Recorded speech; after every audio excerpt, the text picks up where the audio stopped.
રાધે રાધે, જય સિયારામ.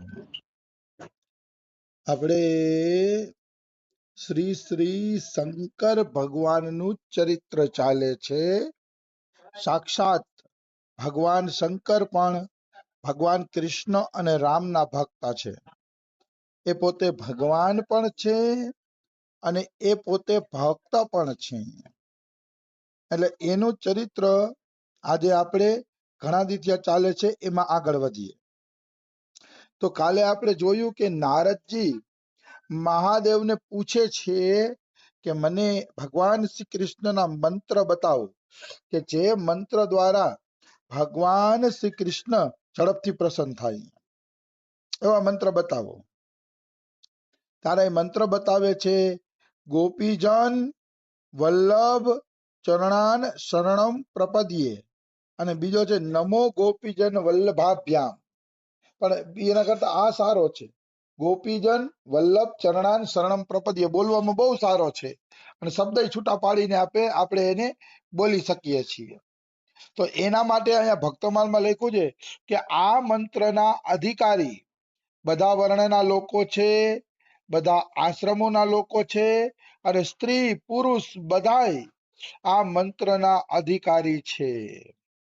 અહીંયા ધ્યાન દેવા જેવી વાત એ છે, બધા વર્ણના એટલે બ્રાહ્મણ, ક્ષત્રિય, વૈશ્ય અને શૂદ્ર, આ ચારેય વર્ણના લોકો આ મંત્ર જપી શકે છે. નકર ઘણી વાર શું થાય, મંત્ર ગુરુ આપે ત્યારે જપી શકાય, ત્યાં સુધી મંત્ર જપી શકાય નહીં. ગુરુ આપે તો જ આપણે એ મંત્રને જપી શકીએ. પણ આ ખુલ્લો મંત્ર છે પદ્મ પુરાણનો, અને આમાં લખી દીધું છે કે બધાય વર્ણના લોકો આ મંત્રને જપી શકે છે.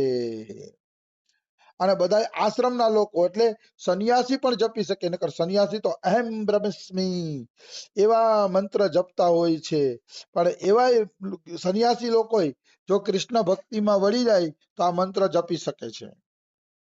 એટલે સંન્યાસ આશ્રમ, વાનપ્રસ્થ આશ્રમ, ગ્રહસ્થ આશ્રમ વાળા અને બ્રહ્મચારી બધા લોકોનો આ મંત્રમાં અધિકાર છે.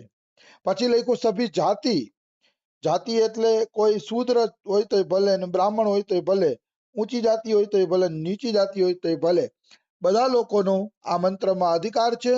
અને છેલ્લે લખ્યું સ્ત્રી અને પુરુષ. વળી ઘણા એમ કે સ્ત્રીને આ મંત્ર જપવો જોઈએ, આ ના જપવો જોઈએ, આમ કરવું જોઈએ, તો કે અહીંયા એવો કોઈ ફજીતો છે જ નહીં. સ્ત્રી પુરુષ કોઈ પણ આ મંત્રને જપી શકે છે.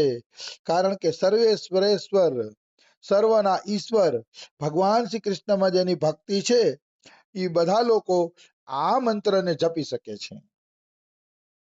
ભક્તિર ભવે દેશામ કૃષ્ણે સર્વેશ્વરેશ્વરે, મતલબ મારા કૃષ્ણમાં જેની ભક્તિ છે, મહાદેવ એમ કે છે, બધા લોકો આ મંત્ર જપે છે. અને આ મંત્ર જપવો જોઈએ, કારણ કે એ ભક્તોનો સંગ બહુ ઝડપથી તમને અપાવે છે. તો કે તો આ મંત્રમાં કોનો અધિકાર નથી? આ મંત્રની અંદર અધિકાર કોનો નથી? તો કે શ્રી કૃષ્ણ ભક્તિ સે રહિત યાજ્ઞિક, મતલબ કૃષ્ણ ભગવાનની ભક્તિ ન જ કરતા, યજ્ઞ તો ખૂબ કરે છે, સ્વાહા સ્વાહા વાળા યજ્ઞ ખૂબ કરે છે, પણ કૃષ્ણ ભક્તિ નથી, તો કે એ લોકો આ મંત્રના અધિકારી નથી. પછી દાન વગરનો મનુષ્ય, જે મનુષ્ય સંતોની સેવા નથી કરતો, સંતોને દાન આપતો નથી અને સંતો માટે કઈ અલગ ભાગ કાઢતો નથી, એવો વ્યક્તિ પણ આ મંત્રનો અધિકારી નથી. પછી તાંત્રિક, તાંત્રિક આ મંત્રનો અધિકારી નથી, કારણ કે તંત્ર મંત્રના મંત્ર અલગ હોય છે, એ બધા તમોગુણી મંત્ર છે.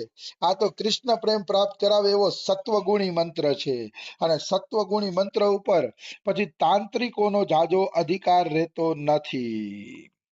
આ નિશ્ચિત વાત છે. પછી જે અસત્યવાદી છે, જે સત્ય બોલતા નથી અને અસત્ય બોલે છે, અસત્ય જીવનમાં છે, આચરણમાં અસત્ય છે, તો એવા વ્યક્તિ પણ આ મંત્રના અધિકારી નથી. પછી વેદ વેદાંગ પારગ, જે વેદ વેદાંતોમાં ડૂબેલા છે, નિર્ગુણને માને છે, નિર્ગુણ જ એના માટે સર્વસ્વ છે, એવા વેદ વેદાંતોમાં પારંગત વ્યક્તિ પણ આ મંત્રના અધિકારી નથી, કારણ કે એને વેદો જાણવાનો ગર્વ છે. કે અમે વેદો જાણીએ છીએ ને અમારે તો નિર્ગુણ ઉપાસના વાળા છે ને, તો એવા લોકો પણ આ મંત્રના અધિકારી નથી. આપણે એમ થાય કે વેદો જાણવા વાળા અધિકારી નથી. વેદો જાણવું હોય તો સારી વાત છે, પણ વેદાંતી ક્યાં થાપ ખાય છે ખબર છે? એક વખત અમારા બરસાનામાં વેદાંતી આવ્યા હતા, ગુજરાતના સંતો. હું એના આશ્રમે પણ જઈ આવ્યો છું, એ લોકો પણ અહીંયા ઘણી વાર આવે છે. તો એ વેદાંતી સંતો આવ્યા હતા અને અમને બધાને સત્સંગ માટે બોલાવ્યા હતા. એટલે અમે સત્સંગ માટે ગયા. તો એ વેદાંતી સંતે શું કીધું ખબર છે? કે કૃષ્ણની વાંસળી ગોપીઓને સંભળાણી જ નહોતી. કૃષ્ણએ વાંસળી વગાડી, ગોપીઓ રાસલીલામાં ગઈ. આ તો બધી મૂરખ બનાવવાની કથા છે. એ કે એવું અરે કાંઈ નથી. કે એવું કઈ નથી. કે કૃષ્ણની વાંસળી એટલે ગોપીઓએ પોતાના અંતર આત્માનો અવાજ સાંભળ્યો અને અંતર આત્માનો અવાજ સાંભળીને નિર્ગુણ પરમાત્માને પ્રાપ્ત કરી ગઈ ને, ઈ જ વાંસળી. કે બીજી કોઈ વાંસળી બાસળી કૃષ્ણએ વગાડી નહોતી, રાસલીલા બાસલીલા થઈ નહોતી. આ તો બધું બેકાર છે. આવી રીતે એને જવાબ આપ્યો. અમારા તો કેટલાય ઉઠીને વયા ગયા. હું તો ન ઉઠ્યો, કારણ કે કોઈ સંતનું અપમાન થાય એવું કરવું જોઈએ નહીં. ભલે આપણા ભગવાન વિરુદ્ધ બોલે, ગમે એના વિરુદ્ધ બોલે, પણ એનું અપમાન થાય એવું ન કરવું જોઈએ, બેઠું રહેવું જોઈએ. અમારા ગુજરાતી બિલકુલ. તો અમારા ગુજરાતી તો ઘણા ઉઠી ઉઠીને વયા ગયા હતા હા ત્યારે. તો મને ઈ ગમ્યું નહીં. ઉઠીને ન જવું જોઈએ, કારણ કે સંતનું અપમાન થાય. એ સંતને એમ થાય કે અમારી વાતમાં જો આ લોકોએ રુચિ ન દેખાડી, તો એવું થવું જોઈએ નહીં. તો લ્યો આવી રીતે બોલ્યા, હું સાંભળવા વાળો. તો આ શું છે ખબર? આ વેદાંતી લોકો કૃષ્ણના સગુણ સાકારને માનતા જ નથી, એટલે જો એ આવા લોચા કરતા હોય છે. ભલે નિર્ગુણે સાચું છે, સગુણે સાચું છે. કૃષ્ણએ વાંસળી વગાડી હતી અને કૃષ્ણએ ગોપીઓ સાથે રાસ કર્યો જ, તો એમાં કોઈ એટલે કોઈ શંકા નથી.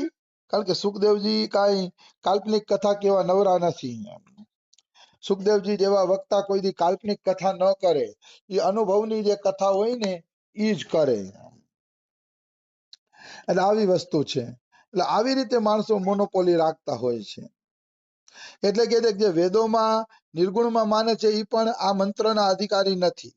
પછી અકુલીન, જેનું કુળ ઠીક નથી, આમ કુળ વગરના જીવન જીવે છે, હાવ એકદમ બેકાર, તો એ પણ આના અધિકારી નથી. પછી ઓલા તપસ્વી જે પંચાગ્નિની તાપે છે, એ લોકો પણ આના અધિકારી નથી. હા પંચાગ્નિ તાપતા હોય ને આન તેને, ઈ પણ આ મંત્રોના અધિકારી નથી. પછી અવ્રતી, જે 11 એકાદશી જેવા નિર્મળ વ્રતોનું પાલન નથી કરતા, એ પણ આના અધિકારી નથી.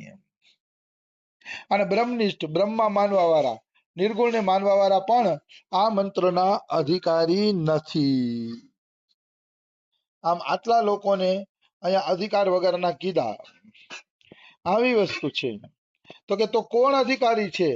તો કે જેનામાં દંભ નથી, જેનામાં લોભ નથી, જેનામાં કામ નથી ને ક્રોધ નથી. આટલા અવગુણ જેનામાં નથી, એ કૃષ્ણ ભક્ત આ મંત્રનો અધિકારી છે. વાહ. દંભ, લોભ, કામ અને ક્રોધ. કામ, ક્રોધ, લોભ અને દંભ, આ 4 વસ્તુ ન હોવી જોઈએ. તો આપણે એમ થાય કે આ તો બધાયમાં હોય છે, તો કેવી રીતે અધિકારી બની ગયા?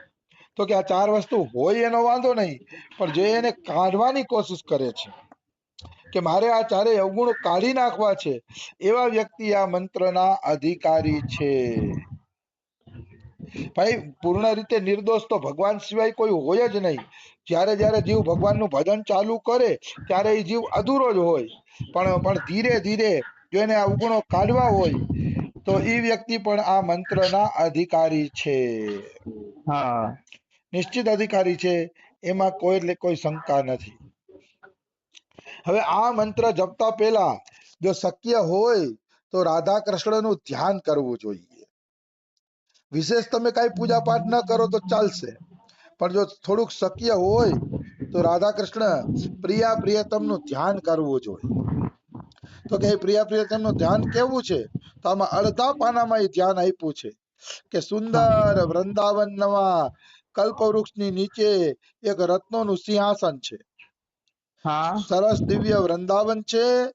એ વૃંદાવનમાં યમુના કિનારે જે ઘટાદાર વૃક્ષ છે, એ ઘટાદાર વૃક્ષની નીચે રત્નનું સિંહાસન નાખેલું છે. એની ઉપર શ્રી શ્રી પ્રિયા પ્રિયતમ બિરાજમાન છે. કૃષ્ણનો શ્યામ રંગ છે, પીતાંબર ધારણ કરેલું છે, 2 હાથવાળા છે અને રત્ન અને પુષ્પોની માળા પહેરેલા છે. અને એને એક હાથ રાધાજીના ખંભા ઉપર રાખ્યો છે કૃષ્ણ ભગવાને. હું તો ટૂંકમાં કહું છું, કારણ કે હું ધ્યાનમાં ઓછું માનું છું. ધ્યાન કરતા મને ઉત્તમ ઈ લાગે છે કે બધાયમાં ભગવાન જોઈને તમે કોઈ અરે રાગ દ્વેષનો વ્યવહાર ન કરો. એ તમારા ધ્યાન કરતા ઉત્તમ અવસ્થા છે. હા એને સહજા અવસ્થા કહે. જો ગોપી કોઈથી ધ્યાન કરવા નહોતી બેઠી કૃષ્ણનું, સહજા અવસ્થા જે મળે એની યાર કાનુડાની ચર્ચા એમ. એટલે ધ્યાન કરતા મને ઉત્તમ લાગે છે સહજા અવસ્થા, કારણ કે લખ્યું છે ઉત્તમ સહજા અવસ્થા મધ્યમ ધ્યાન ધારણા તીર્થયાત્રા કનિષ્ઠ નહીં સોરી ધ્યાન કનિષ્ઠમ અને તીર્થયાત્રા આધમાધમ એવું લખે છે. ઉત્તમ સહજ અવસ્થા છે કે ખુલ્લી આંખે એ પ્રિયા પ્રિયતમનું ચિંતન, એકલા બેહો તો એ પ્રિયા પ્રિયતમનું ચિંતન, એ સહજા અવસ્થા બધા કરતા ઉત્તમ છે. પછી રાધાજીનું ધ્યાન આપ્યું છે કે રાધાજી ત્યાં બેઠા છે, કૃષ્ણએ એના ખંભા ઉપર હાથ મૂક્યો છે, રાધા રાણી મરક મરક હસે છે અને પાનબીડાથી બંનેના હોઠ લાલ લાલ છે અને એકબીજાના દર્શનનું પાન કરી અને આનંદની ધારામાં ડૂબી ગયા છે. કેડે કંદેરો પહેરેલો છે, ચરણોમાં નુપુર છે, આંગળીમાં પણ વીછી આદિ પહેરેલા છે. આવું બધું રાધાજીનું ધ્યાન છે. પણ એમાં હું જાજુ જઈશ નહીં, કારણ કે મને ધ્યાનમાં જાજુ જવું ઓછું ગમે.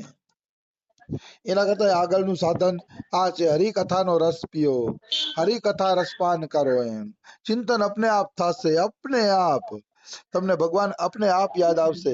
હરિકથા રસામૃતનું પાન કરો.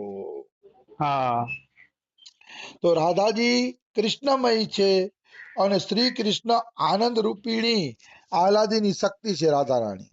જો આવી તત્વની વાતો ગમે મને. ધ્યાન કરતા મને જે તત્વને હું પ્રેમ કરું છું ને એ પ્રેમીના તત્વને જાણવું વધુ ગમે. તત્વ જાણું ને એટલે એની પ્રત્યે મને છે ને ગાઢ લગાવ થાય, એકદમ ગાઢ દિવ્ય લગાવ થાય જ્યારે એ તત્વને જાણીએ ત્યારે. અને તત્વ આ વસ્તુ છે કે રાધા રાણી કૃષ્ણમય જ છે, કૃષ્ણ જ રાધા રાણી છે, રાધા રાણી સાક્ષાત કૃષ્ણ જ છે, કારણ કે બે એક જ તત્વ છે, અલગ તત્વ નથી.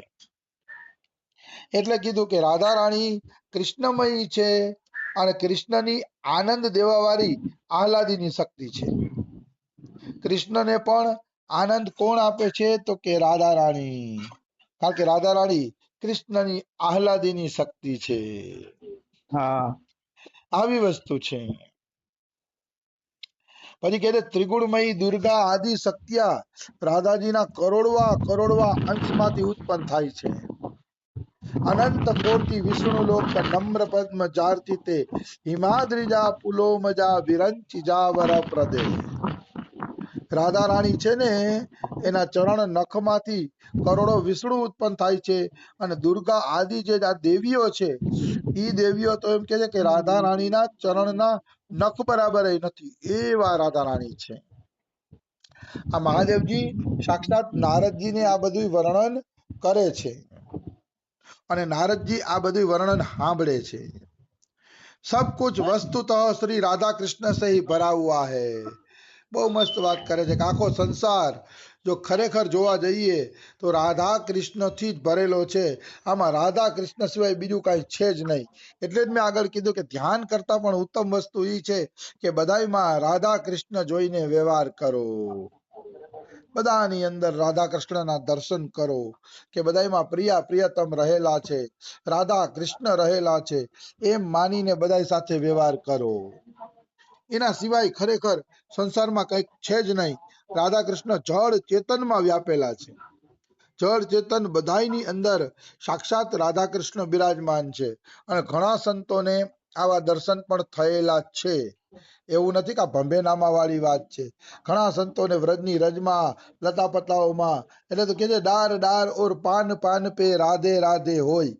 રસિકોને દર્શન થયા હશે ત્યારે એમણે લખ્યું હશે ને કે વૃક્ષની ડાળીએ ડાળીએ ને પાંદડે પાંદડે રાધા કૃષ્ણ રહેલા છે. તો બિલકુલ આ શિવજી બધું નારદજીને સમજાવે છે. હજી આગળ શિવજીનું ઘણું બધું ચરિત્ર ચાલશે. 2 પાના છે, કાલે લઈ લેશી. રાધે રાધે, જય સિયા રામ.